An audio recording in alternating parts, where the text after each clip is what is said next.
No exercício 5, a gente tem uma plantação que está tomada por uma praga de gafanhoto. Fizeram a contagem aí desses gafanhotos e deu 885.735. Para a gente dizimar essa praga, a gente utiliza um produto químico em uma técnica cujo resultado foi de 5 gafanhotos infectados que morreram logo no primeiro dia. Então morreram 5 gafanhotos no primeiro dia. Ao morrerem, eles já haviam infectados os outros gafanhotos. Dessa forma, no primeiro dia morreram 5 gafanhotos, no segundo dia morreram mais 10, no terceiro dia mais 30 e assim sucessivamente. Verificando o número de insetos mortos, determine em quantos dias a praga de gafanhotos foi dizimada. Para que ele já dá uma dicasinha.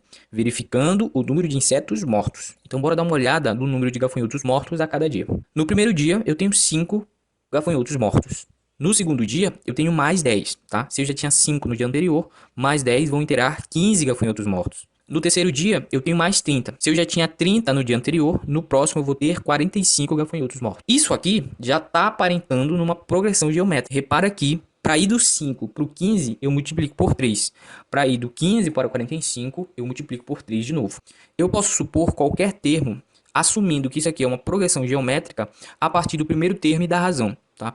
Então, vou usar o conceito do termo geral de uma progressão geométrica. Então, qualquer termo da minha progressão geométrica, ele vai ser o primeiro termo, que é 5, multiplicado pela razão, que é 3, elevado a n menos 1, que seria a quantidade de elementos que eu preciso para chegar nessa posição n.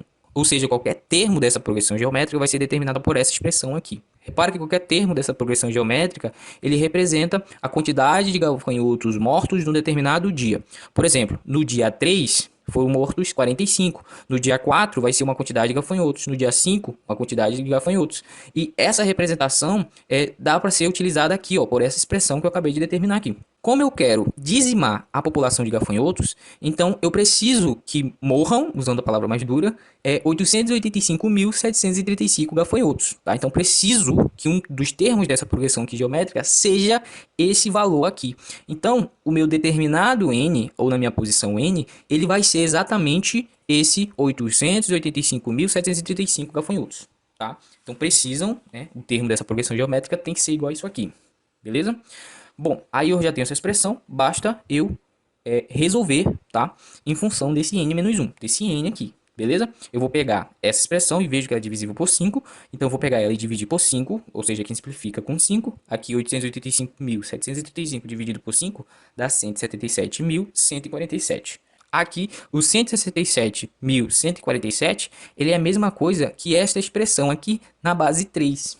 Tá? Que seria 3 elevado a 11. E aí, de novo, eu tenho uma equação que está com incógnitas no expoente, que tem a mesma base, tá? A mesma base aqui que é 3. Então, pela bijetividade das funções exponenciais, significa que os expoentes são iguais. Então, o n-1 é igual ao expoente 11. Tá? Então, n-1 é igual a 11. Eu vou isolar esse n, então o n vai dar igual a 12. Ou seja, na minha progressão geométrica, a posição 12, ou o A12, vale 885.735, tá? Então, meu A12, porque eu descobri aqui quem é o valor de n para ele ser 885, esse n tem que ser 12, então na posição 12 eu tenho exatamente esse valor aqui.